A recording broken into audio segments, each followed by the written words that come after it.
자, 오늘은 고구려의 그 유명한 철벽 방어 시스템, 그 속에 숨겨진 아주 흥미로운 퍼즐을 한번 같이 풀어볼까 합니다. 한번 상상해보세요. 여러분이 지금 장군인데 10만 대군이 막 몰려오고 있어요. 어디서 싸우시겠어요? 탁 트인 평야? 아니면 저 험준한 산 정상? 이 선택이 바로 오늘 이야기의 핵심입니다. 우리는 지금부터 시간을 거슬러 올라가서요. 약 1500년 전으로 가볼 겁니다. 바로 한반도 역사상 가장 넓은 영토를 가졌던 나라, 고구려로요. 아시죠? 그 막강한 군사력으로 대륙을 호령했던 바로 그 나라 말입니다.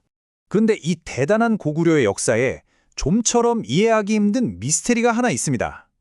뭐냐면 거대한 적군이 쳐들어오잖아요. 그럼 이 사람들이 글쎄 자기가 살던 도시를 그냥 싹 다 버리고 산으로 올라가 버리는 거예요. 아니, 왜 굳이 그 힘든 오르막길을 택했을까요? 보통은 성을 지켜야 하는 거 아닌가요? 정말 상식적으로는 이해가 잘 안 되죠. 하지만 바로 이 이상해 보이는 행동에 고구려 방어 전략에 모든 비밀이 숨겨져 있습니다. 자, 지금부터 그 비밀 속으로 한번 들어가 보시죠. 그 비밀을 푸는 첫 번째 열쇠는요, 바로 고구려만의 아주 독특한 이중 성곽 시스템입니다. 뭐랄까, 평소의 삶과 전쟁 시의 생존을 완전히 분리시킨 거죠. 정말 똑똑한 방법이었어요. 자, 이걸 보세요. 고구려 사람들은요, 평소에는 이렇게 농사짓기 편한 평지에 있는 평지성에서 살았어요. 그러다가 전쟁이 빵 터지면 곧바로 방어에 완전 유리한 산성으로 올라가는 거예요. 그러니까 이 두 개의 성이 사실상 하나의 세트였던 거죠. 가장 대표적인 예가 바로 수도였던 국내성, 그리고 그 바로 뒤를 든든하게 지키고 있던 환도산성이에요. 꼭 짝꿍 같죠? 평화로울 땐 넓은 도시에서 지내고 위급할 땐 철옹성 같은 요새로 들어간다. 와, 정말 체계적이지 않나요? 핵심은 이거예요. 그냥 산이 아니에요. 산의 그 험준한 지형 자체가 하나의 무시무시한 무기가 되는 겁니다. 생각해보세요. 적각까지 이른 절벽, 끝도 없는 오르막길, 이게 웬만한 공성 무기보다 훨씬 강력한 방어벽 역할을 한 거죠. 아마 적들은 성벽에 가보기도 전에 그냥 지쳐 쓰러졌을걸요. 자, 그런데요. 그냥 산성으로 올라가서 버티기만 했을까요? 천만에요. 그게 다가 아니었습니다. 이제부터가 진짜 무서운데요. 고구려의 훨씬 더 무자비하고 치명적인 두 번째 전략을 소개해드릴게요. 그건 바로 청리하 전술입니다. 한자 그대로 들을 깨끗하게 비운다, 이런 뜻이에요. 들판에 정말 아무것도 남기지 않는 거죠. 와, 근데 이 과정이 진짜 무서울 정도로 철저해요. 그냥 도망가는 게 아니에요. 먼저 모든 곡식과 식량을 싹 다 산성으로 옮깁니다. 그리고 마을에 남은 건 집까지 모조리 불태워버려요. 여기서 끝이 아니에요. 우물에는 독을 풀거나 아예 메워버립니다. 적에게는 나달 한 톨, 물 한 모금도 주지 않겠다는 거죠. 정말 단호하지 않나요? 자, 침략군 입장에서 한번 생각해 볼까요? 수십만 대군을 이끌고 의기양양하게 딱 도착했는데 눈앞에 보이는 건 전부 불타버린 폐허뿐이에요. 먹을 것도 없지, 마실 물도 없지, 쉴 것도 없죠. 보급은 점점 힘들어지고 병사들은 지쳐가고 사기는 그냥 땅바닥으로 떨어지는 겁니다. 그동안 고구려 사람들은요, 저 높은 산성 위에서 이 모든 걸 내려다보면서 힘을 아끼고 있었던 거죠. 자, 이걸로 끝이 아닙니다.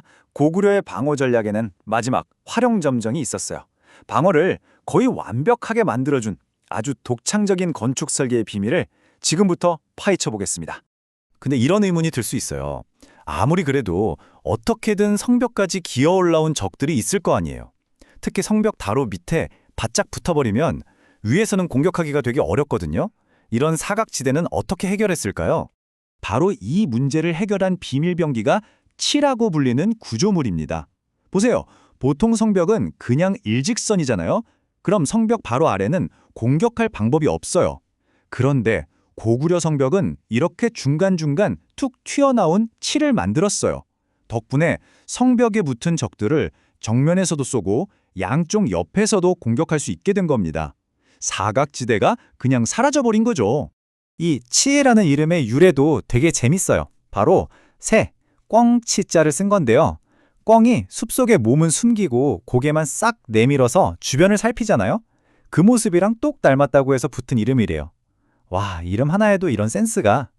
아무튼 이 작아 보이는 돌출부 하나가 방어의 사각지대를 완벽하게 없애버린 겁니다. 자, 이렇게 고구려의 모든 전략들이 하나로 합쳐지면서 고구려는 그야말로 난공불락의 요새가 될 수 있었습니다. 그리고 그 위대한 유산은 지금 이 순간까지도 우리 곁에 남아 있습니다. 자, 한번 정리해 볼까요? 첫째, 평시와 전시를 완벽하게 분리한 이중성곽 시스템. 둘째, 적을 스스로 무너지게 만든 무서운 청야전술. 셋째, 사각지대를 없앤 천재적인 건축물 치. 그리고 마지막으로 이 모든 것의 바탕이 된 지형을 무기로 쓰는 지혜까지. 바로 이 조합이 수나라, 당나라 같은 초강대국을 몇 번이나 물리친 고구려의 진짜 힘이었던 겁니다. 그리고 정말 놀라운 건요, 이 모든 전략의 살아있는 증거인 산성들이 무려 1500년이라는 어마어마한 시간을 버텨내고 지금도 우리 곁에 있다는 사실입니다. 저 성벽을 이루는 돌 하나하나가 그냥 돌이 아닌 거예요. 자신들의 땅을 지키기 위해서, 우리 후손들을 지키기 위해서 얼마나 치열하게 고민하고 또 준비했는지를 보여주는 고구려 사람들의 굳은 의지가 새겨진 역사의 한 페이지인 셈이죠. 혹시 다음에 산에 오를 일이 있다면 그냥 지나치지 마시고 주위를 한번 둘러보세요. 어쩌면 지금 여러분이 딛고 서 있는 바로 그 땅이 나라를 지키기 위해 모든 걸 걸었던 고구려인들의 뜨거운 숨결이 남아있는 치열한 역사의 현장일지도 모르니까요.